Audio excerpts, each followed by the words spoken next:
The Senate approved President Trump's nomination for the White House budget director. How lawmakers are now working with the White House to avoid a government shutdown. Plus, the new federal Department of Transportation changed the way it funds projects across the country. How it could impact the construction going on right here in Central Texas. And take a look as we almost reached record temperatures for yesterday, 82 degrees. Could we hit records tomorrow? Those details in your first morning weather. In-depth, investigative. This is KXAN News at Noon.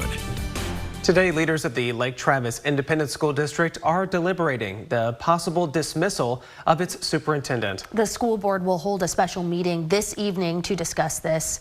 District leaders previously placed Paul Norton on paid leave.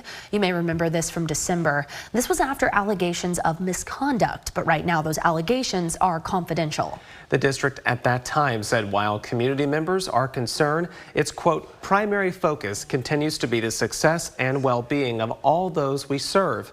The school board put Pam Sanchez as the acting superintendent. According to the district, she previously served as assistant superintendent for business services.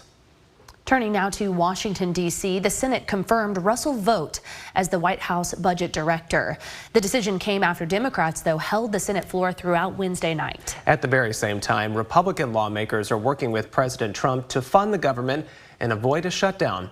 Washington correspondent Basil John reports. The momentum has not slowed down in D.C. as lawmakers are juggling these confirmations while trying to keep the government's doors open.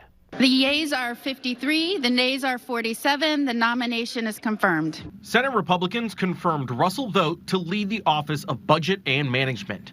Vought faced heavy Democrat pressure for his ties to Project 2025. He's the wrong man for the wrong place with the wrong agenda. Senate Democrat leader Chuck Schumer warns Vought will facilitate President Trump's efforts to target funding already approved by Congress. Russell Vought will be a massive liability for Donald Trump, for Republicans, and worst of all, for the country. But the work doesn't stop there. As Kash Patel, Tulsi Gabbard, and RFK Jr. are still up for consideration for their positions, and the possibility of a government shutdown draws closer. The president started off the meeting and sort of set the table for the discussion. Speaker Mike Johnson and other House Republicans met with President Trump to go over legislative priorities like immigration, national security, and tax cuts. The president is committed to working with Congress to get this done. And the Trump administration is already at work trimming the size of the federal government. Democrats say Elon Musk is to blame for this.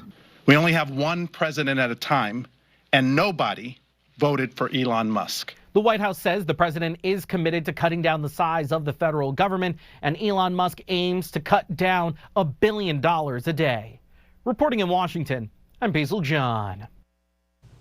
Last week, as a part of the new administration in Washington, the Department of Transportation changed how it funds projects across the country. Many of those new policies are tied to shifting funding to better align with the vision of the federal government. Some elements, though, are not tied to transportation at all.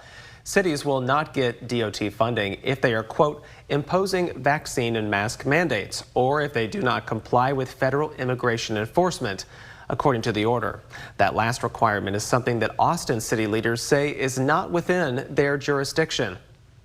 Our local police officers are not responsible for federal civil immigration. We wanted to know how this would impact people in Austin.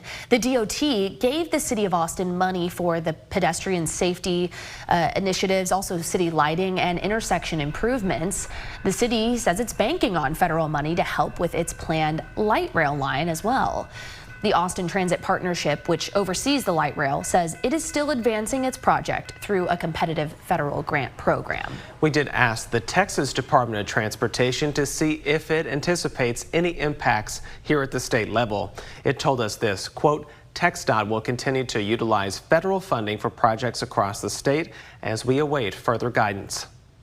Going in depth now, billions of dollars earmarked for Texas roads come from the federal government. TxDOT's budget for 2024 to 2025 had about $37 billion in appropriations. Almost $13 billion of that Around 35% came from federal funding. That was the largest contribution to the budget. The second largest was from the state highway fund's state revenue at over $8 billion. First warning weather. On this Friday afternoon, we want to show you a live look over downtown Austin. What we're seeing there is the clouds are still sticking around. Temperatures are remaining warm and only going to get hotter on this Friday.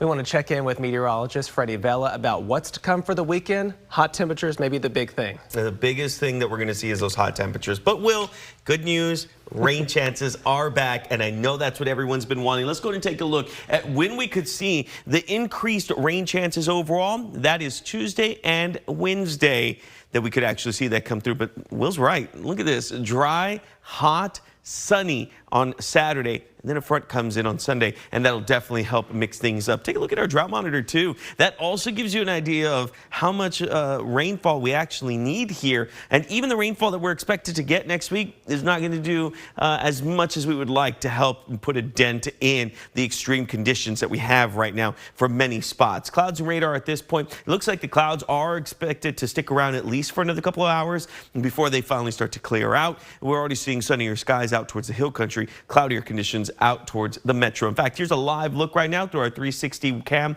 Westlake, sponsored by Lorenz and Lorenz.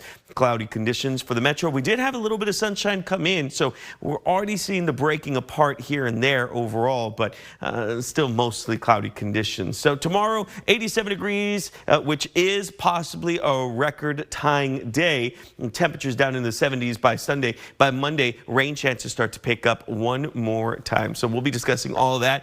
Plus, when the front is expected to arrive, I have some timing that I'd like to show you. That's all coming up in your first warning weather. Freddie, thank you so much. Austin police say they need more information on the death of this 24-year-old man. He was last seen at a South Austin Walmart last April. The body of Christian Rangel was found in a Southeast Austin greenbelt more than a week later. Police are treating this as a homicide investigation. They arrested this 31-year-old woman, Camry Wooldridge, for tampering with human remains. Investigators and Rangel's family hope that more witnesses and their accounts paint a complete picture of what happened. I speak about Christian every day, that he's not forgotten. Austin police are offering a $1,000 reward through Crime Stoppers, and Rangel's family has contributed an additional $9,000. Here's some more information on how Crime Stopper rewards actually work. If a tip helps lead to an arrest or helps solve a case, Austin police will then submit a tip reward request to the Crime Stoppers board. That board is really made up of civilian volunteers, and then they will confirm or deny the issuing of any reward money.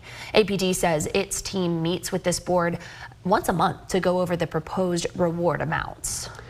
In 2024, Austin police investigated 70 homicides, and some of those still have not resulted in any arrests. To keep track of Austin homicides, our digital data reporter Christopher Adams has an interactive map on our website. You can hover over locations to get details from the case's investigation, including information on any arrests and suspects. Find that on KXAN.com. Coming up, a former teacher is raising concerns over the state's plan to institute education savings accounts that were passed by the Texas Senate. How those could impact families at all income levels. Plus, we've been talking about the rising cost of eggs. A local woman found a different source than chicken eggs. We're going to hear her story coming up. Happy Friday, everybody, and thanks again for sticking with us on KXAN News at Noon. A live look from the KXAN weather camera atop our studio, showing clouds are sticking around. Temperatures are warming up as well. We've got a pretty warm weekend, or at least the start of it, coming up. We'll have more details about that with Freddie and Tommy here in just a few moments. Now, as many of us deal with the high prices and a shortage of chicken eggs at the store, one Central Texas woman has found an alternative in her own backyard. Yeah, she's turned to another member of the poultry community to feed family and friends. KXAN's Mercedes Hernandez is joining us now with more on her story. What's she doing out there? Yeah, so she is raising ducks. ducks of all things. We love it. Yeah, and this is her creative alternative to raising chickens. In her research, she decided to go the duck route. She thinks they're a little cuter, a little hardier. Now, I teamed up with photojournalist Frank Martinez for this story. We met up with Trisha Peterson. She started raising ducks and their eggs about 2 years ago. Of course, bird flu is a really big concern for her right now, just like a lot of folks. The flu playing a big role in the rising cost of eggs. I spoke with Greg Archer at the Texas A&M AgriLife's poultry department. He says ducks have some of the highest risk of getting and spreading bird flu. That's because wild ducks migrate pretty often. He says if you do tend to a flock of ducks or chickens in your backyard, to make sure they're protected from coming into contact with other wildlife, especially birds that aren't part of their flock. That can look like having a dedicated coop that's enclosed like these guys and keeping them away from communal bodies of water. Here's what Trisha does to keep her birds safe. I am changing their water minimally once a day, their pool water. I do have cameras on the property, so I can observe the ducks during the day. That's recording 24/7, and I do periodically look at those cameras to make sure there's not been any interaction with other wildlife. Archer says properly cooking an egg gets rid of the risk of getting sick or foodborne illness. An NBC report says that the price of a dozen eggs has gone up 50% in the last year. The average price wholesale for a dozen being $5. But for Trisha, she's got so many, she even gave me some. But you guys can kind of check them out. I'll let you all pass them down if you want to look at them. They're, I'd guess, like maybe 1.5 size times a large chicken egg. So yeah, but she says that the taste is pretty comparable, maybe a little bit more flavorful than a typical egg. There we go. We're going to do our little QVC. Our QVC cam. But yeah, it's a cool story, cool lady, very cool ducks. So you hear about people keeping chickens. I have not heard of people keeping ducks. I always see those cuties at the pond hanging out. Exactly. But now we know. And she's got all of that fun in her own backyard. So I'm taking notes. Yeah.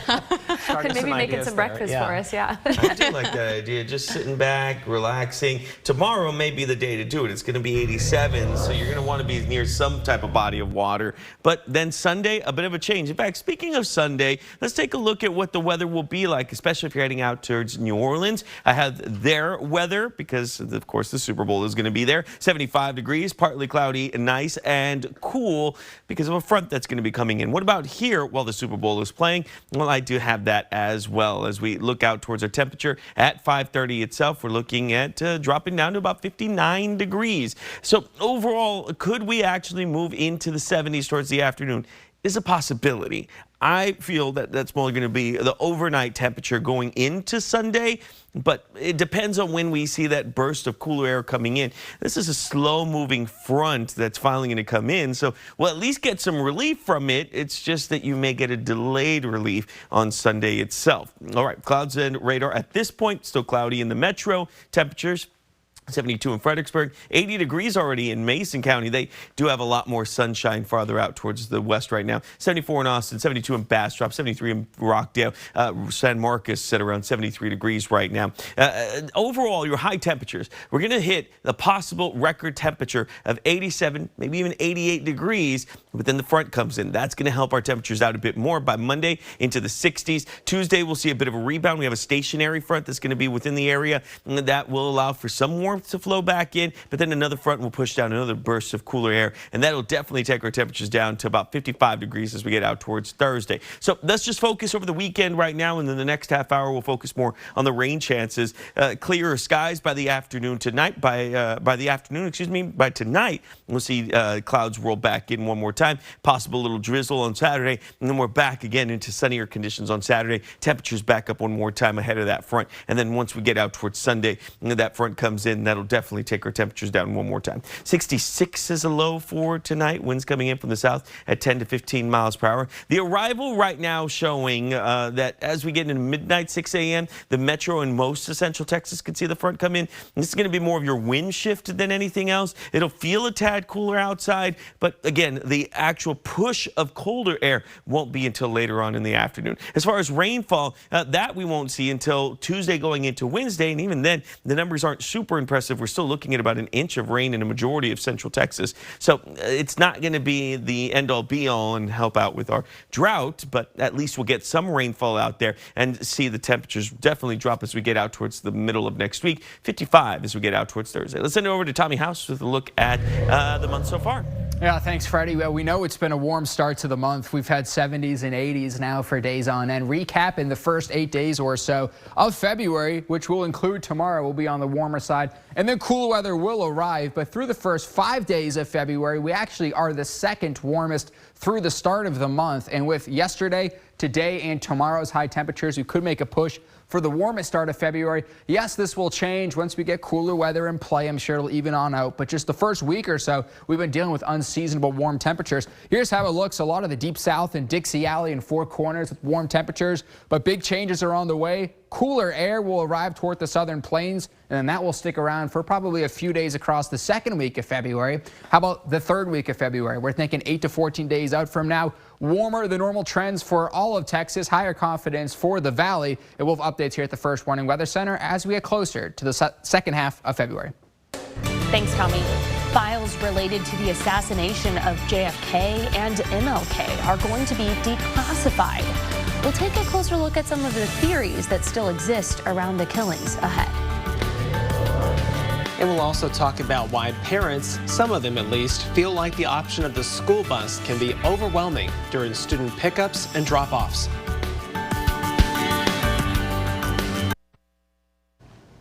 Welcome back, everyone. President Trump gave intelligence agencies until today to come up with a plan to declassify the remaining sealed files in John F. Kennedy's assassination.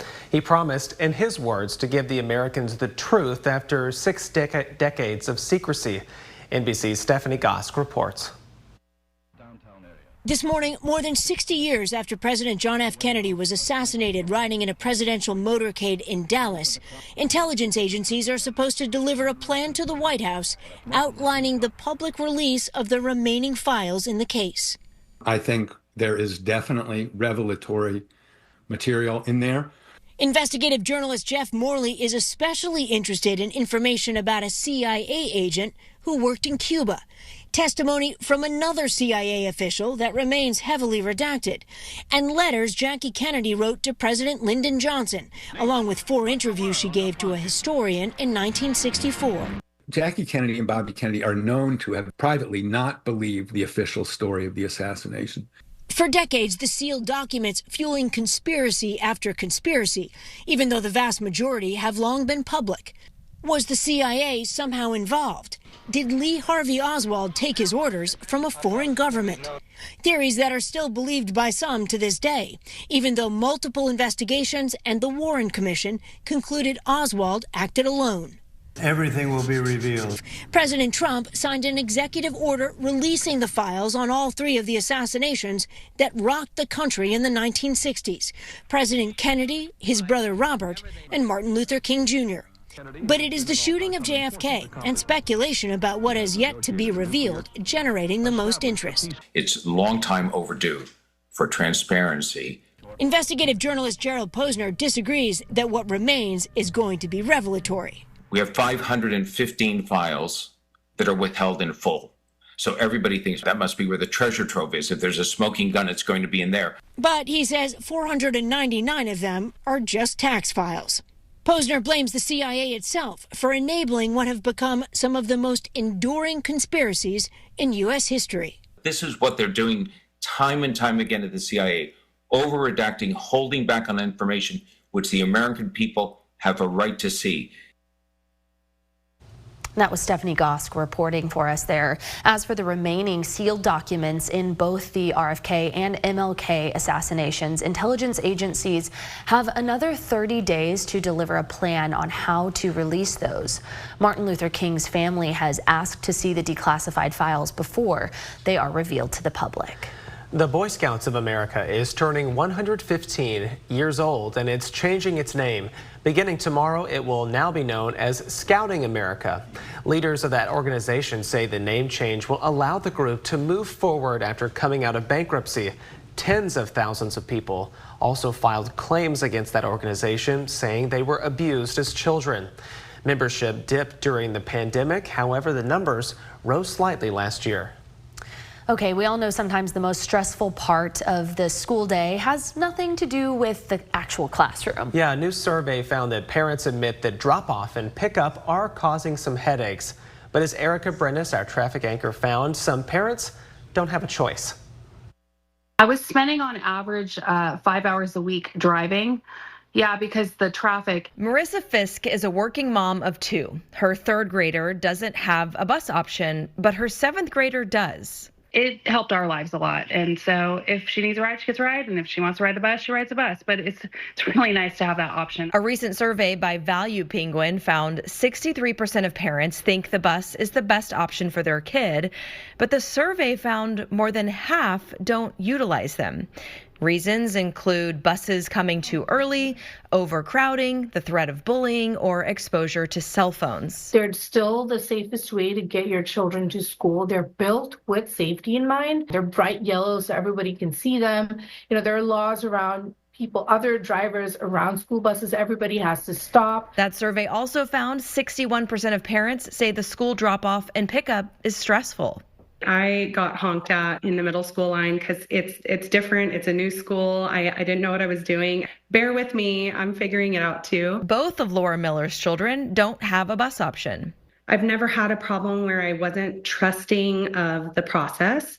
I work from home, so luckily with my daughter not having bus service, it is what it is. Parents who choose not to use the bus are not alone. Austin ISD says it transports nearly 23,000 students daily by bus out of its 73,000 plus students. Erica Brennis with that story. Coming up, the Texas Senate recently passed a bill to establish education savings accounts for people who want to send their kids to private school. How it could impact those at all income levels. Central Texas is getting more money, and officials hope it's going to help reduce the risk of wildfire. We'll show you how next.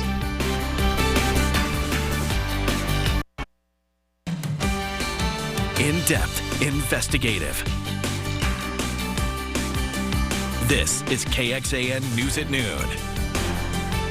Welcome back, everybody. We are taking a live look now over downtown Austin. We can see our state capitol and the UT Tower there in the distance. But the main thing you're probably seeing are those clouds. Freddie, they're sticking around for us. They really aren't going anywhere. And unfortunately, tomorrow, not only will we have some cloud coverage, we're going to have heat as well. In fact, let's go and take a look at our record temperature for tomorrow itself. And that's 87 degrees. That was set back in 2017. And tomorrow it looks like we could actually tie that or even beat that.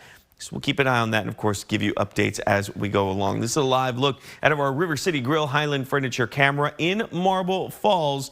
And this is what a majority of those out towards the hill country are seeing right now. A lot of blue out there, and it's the same thing we've seen every single day, where we start off a bit cloudy, the day goes on, the clouds break apart, and we get a bit more sunshine as it goes along. Temperatures right now, 74 in Austin, 73 in San Marcos, Fredericksburg at 73, Georgetown at 75, and Bastrop at 75 degrees as well. All right, so this is where the cloud coverage is right now. Austin, Lockhart, San Marcos, Bastrop, Giddings, Rockdale, Georgetown, compared to Mason, where we're seeing nothing but sunny skies at this point. For the rest of the day today, temperatures will head back up into the 80s for many of us as we see temperatures at around 4 p.m. at 82 degrees. It's not till we get to about 6 p.m. that we're looking at temperatures backing down to the 76 degree mark. So coming up, we'll be talking about that record temperature one more time. We're going to be showing you the cold front. And I did mention some rain chances. We'll talk about that and what to do over the weekend, because something about a big football game. I'll tell you all about it coming up. Freddie, thank you so much for tracking it all for us. A California utility company says its equipment may have started one of the wildfires in Los Angeles. The Hearst fire broke out the same day as 2 other massive fires that we were tracking in this area. It did not result in any deaths or damage to buildings, but it did burn 800 acres. Southern California Edison says the fire investigators are looking into whether the company contributed to it. In another filing with state regulators, the company also says it's investigating if an idle transmission line could have sparked the deadly Eaton fire. Both of those fires are now fully contained. The Trump administration's federal hiring freeze has stopped onboarding for thousands of seasonal federal firefighters, according to a new report from NBC News. That includes firefighters who work for agencies that were called on to help battle those devastating Los Angeles area wildfires. The president's executive order says the hiring freeze does not apply to positions related to public safety. However, federal firefighters are not exempt, according to someone who works in hiring at the Bureau of Land Management. Some officials worry this could create a potential shortfall of firefighters ahead of the next fire season. Here in Texas, there is close to $1 million going out to reduce the risk of wildfires. The Texas A&M Forest Service awarded that money to about 170 landowners so that they can do prescribed fires this year. That would include more than 35,000 acres of private land across Texas. These help reduce the risk of wildfires. The Forest Service tells us these prescribed burns are usually performed during the winter or in mild spring weather times to keep the risk under control. Getting ahead of the Texas summer heat, the organization is opening up application proposals for those looking for financial help to protect their property ahead of wildfire season. The deadline to do that and apply is in April. And it is National Burn Week, which means local medical professionals are teaching people about burn safety and how to respond to serious burns. Del Seton Medical Center over at UT is the only level 1 trauma center in Central Texas. They say they are seeing too many burn injuries related to using gasoline to start fires. Dr. Jason Adelot, Chief of Trauma and Burn Surgery, says the program at Del Seton has grown from previously only serving patients with burns across less than 30% of their body to now serving patients with up to 100% burns. Before the program opened, severe burn patients had to be transferred to San Antonio, so good to see this expansion.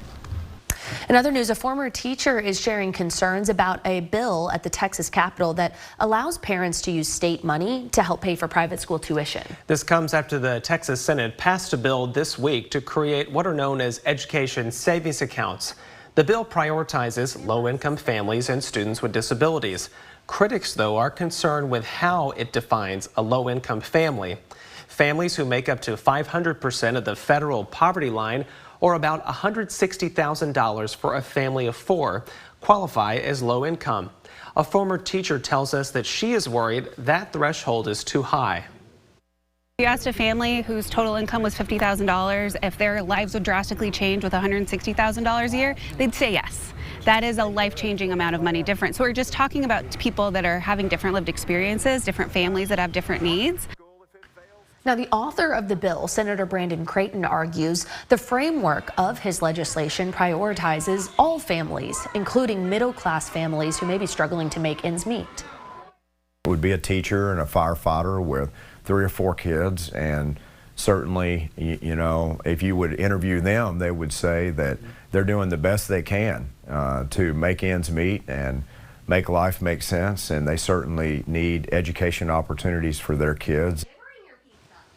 Although the Texas Senate worked quickly to pass that education savings account bill, the House of Representatives is still in the process of assigning committees. So that makes it unclear when this legislation would actually come up for debate in the House chamber. Well, this weekend's warm weather that Freddie's been telling us about has many people making plans to head to Austin's beautiful parks. But police are asking you to be on alert as car break-ins remain a citywide problem. We want to show you this map now showing some of the most targeted areas. Those include Mount Bonnell, Bull Creek, the Butler Hike and Bike Trail, and under Mopag near Austin High School. Police also say that thieves are becoming more brazen. In response, officers are increasing patrols, stationing vehicles in parking lots, adding signs and security cameras like those. But they say they are dealing with another issue. Unfortunately, what we're seeing, however, is that these people that are arrested are being released rather quickly from jail, and then they just become repeat offenders. We did ask the Travis County District Attorney's Office about repeat offenders to get a better understanding about why this happens. That office told us, quote, no comment.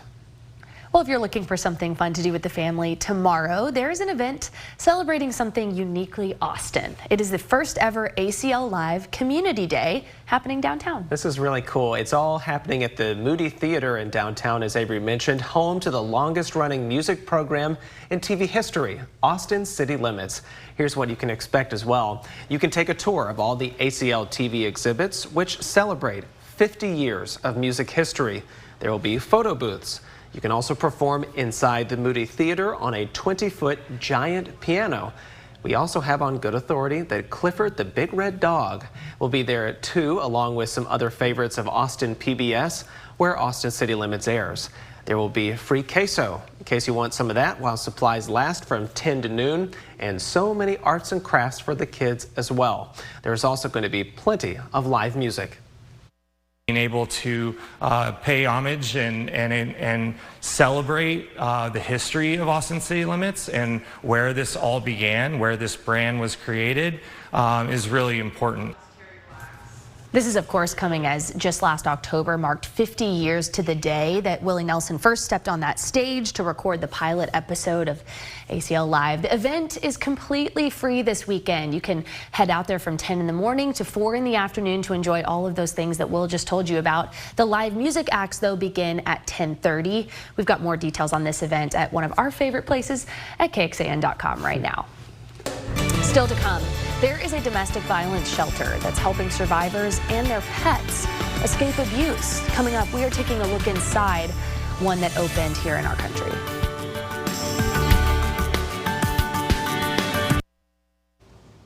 Welcome back, everyone.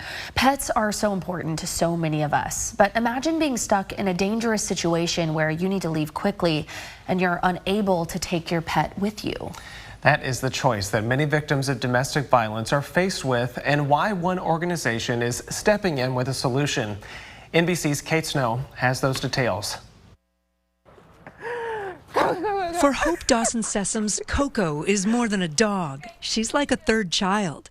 About a decade ago, Hope was a student in Houston studying psychology and homeschooling her 2 kids. I had been a teenage mother, so all I had been known for, I believed, people kind of written me off. And I wanted to make something of myself. But she says she was isolated and entered a relationship for companionship that soon became abusive. One night, she says, he started throwing things, hitting her, yelling, waking the kids.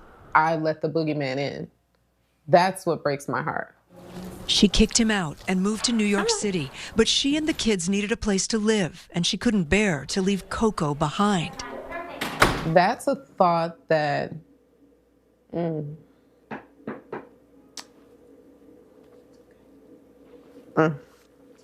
this many years later, it just breaks my heart. And I felt so guilty for everything that I had brought on us. And I couldn't imagine having to add to that. Hope searched and found the People and Animals Living Safely program, or PALS, run by the Urban Resource Institute in New York City. This place is unusual. Less than 20% of domestic violence shelters accept pets, according to PALS. So this is our child care room. CEO Nathaniel Fields and Chief of Staff Jennifer White-Reed showed us around one of 11 domestic violence shelters. So this is a unit where families can live with pets. Oh, this is beautiful.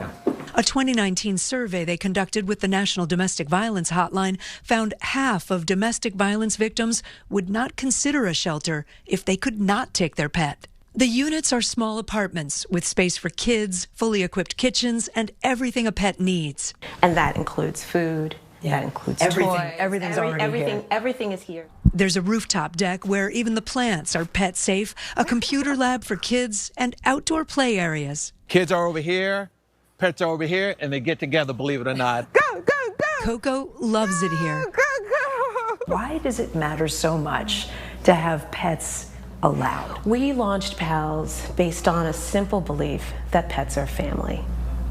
Pets are our companions, our confidants. We recognize that it is too much to ask to have someone in a crisis have to leave a pet behind. This program is so unique, and we need to do more work to create more spaces. We know with additional funding, other nonprofit organizations can also be more welcoming to families with pets. Hope is married now, running a business with her husband. Her kids are in college. She loves creating, singing, writing, designing her own clothing line. The creative part is the breath of life. That's the thing that I was designed to do. It has to come out of me. That's just the way it is. Yeah. I find purpose. I find life. I find me.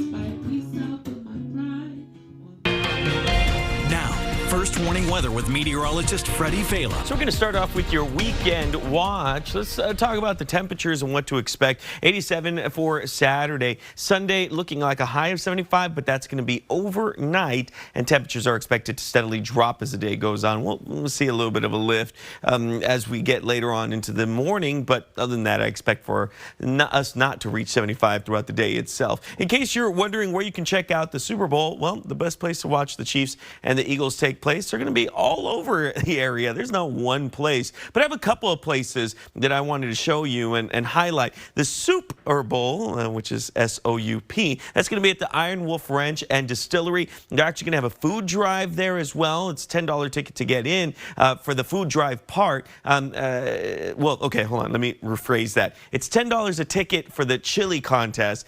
They're also hosting a food drive. I wanted to make sure I corrected that first. So they're encouraging everyone to be part of their food drive, and then you can pay $10 for the chili contest and the soup contest as well. So that's really cool. And then afterwards, they're going to be showing the big game itself. Meanwhile, Brewing, they're also having a Super Bowl viewing party. The Austin Eagle and Blue Owl Brewery, they're all having Super Bowl game showings, but pretty much you can go to any bar downtown or anywhere else and you'll probably find it. The other thing that's happening is kicking off tonight, going into tomorrow at the Austin Film Society. They're actually going to be hosting the Before trilogy, which is Before Sunrise, Before Sunset, and Before Midnight. It's actually some of my favorite movies out there. That's today and tomorrow at the Austin Film Society Cinema. So check it out. If you want more details, go to our website, KXAN.com. We actually have an article called Weekend Watch that I do every single week, and all those details are on there. Clouds and radar, clearer skies out towards the west, cloudier conditions in the metro and out towards the east. We zoom out for the rest of the state of Texas. Pretty much this is all the cloud coverage we're seeing, with everywhere else seeing sunnier skies. Temperatures already at 81 in Mason, 82 in Llano, 74 in Austin, and 73 in San Marcos. That rinse repeat that we've been talking about all weekend long, that's still continuing. Clear skies in the afternoon, clouds roll back in the morning, and then we get clear skies for Saturday afternoon. Temperatures tomorrow expected to move into 87 degrees. So for the rest of the day, expect for us to, at least for the evening hours, get back down into the 70s. But we do have a chance of rain one more time. And that's thanks to a couple of lows that are going to fly in after the front comes through. One on Tuesday, where it's our best chance of seeing some showers. And then again on Wednesday, this is at 10 a.m. there, and you're able to see how we could have some of those showers just fly right through. All right, 7-day forecast. Keeping us to the 80s for today and tomorrow. The front comes in, temperatures down to the 60s by Monday. We'll start to see our temperatures move back up just a tad, but rain chances take over, and then we see another front that'll fly through. All right, let's send it over to Tommy House with a look at your weather pattern.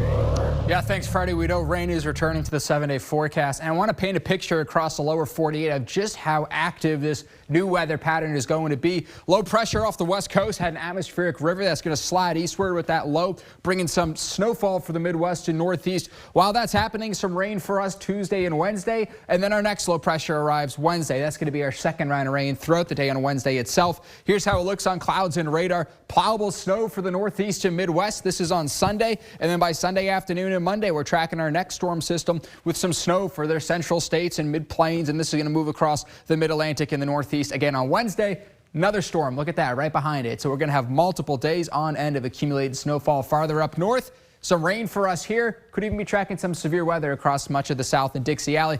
When it's all said and done, this goes out about 7 to 10 days. We're talking 12 to 18 inches plus of powder for the Northeast, in the mountains, out in the Rockies and West Coast. Tommy, thank you. We'll tell you how a player on the Kansas City Chiefs helped his brother fulfill a lifelong dream. And a look at tonight, what's happening on KXAN. At 7 o'clock, it's Happy's Place, followed by Lopez versus Lopez at 7:30. Then at 8 o'clock, it's Dateline NBC. And you can join us back here for KXAN News at 10.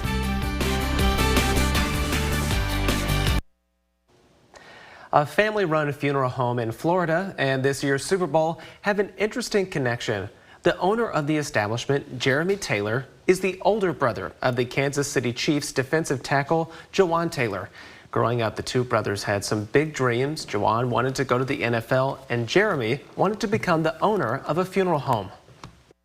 We talked about our dreams, goals, and ambition in life. And he said he wanted to go to the NFL, and he accomplished that at a very early age. And we talked about opening a funeral home. Well, this past summer, Jawan helped make Jeremy's dreams come true. He bought the land to build Taylor Funeral Home and Cremation, which is so amazing to see. I mean, you always think about if you ever really make it big, what you would do to help your family along the way. Here's an example of that. Yeah, very, very cool to see. We know everyone is planning ahead, including Freddie, for the game. He's had some fighting words with Rich all week. Oh, yeah. As they face off. You know, Tommy never answered. Tommy, who do you want to win on Sunday? Well, what do you, as a Patriots fan, you know, we owned the Chiefs for a while there. You know, Brady beat Mahomes twice in the playoffs, 2-0. And then we lost to the Eagles. So I'm kind of like back and forth. Torn between the I don't two. want both teams to lose necessarily, but we'll see. I will say that one of the main reasons why I want the Chiefs to win is so that way maybe they can take some shine off of the Tom Brady name. Who knows? I can't even look at you. Wow. Give the final weather. Tommy called for it. Where's that 7-day? Yeah, 7-day. Hey, we're looking at temperatures dropping over the next couple of days, but tomorrow, 87 degrees. We will diffuse this situation now as we head to break. But thanks so much for watching here this afternoon. We will see you back in about 30 minutes or so with another update. Enjoy the rest of your Friday and your weekend and the Super Bowl. Take care.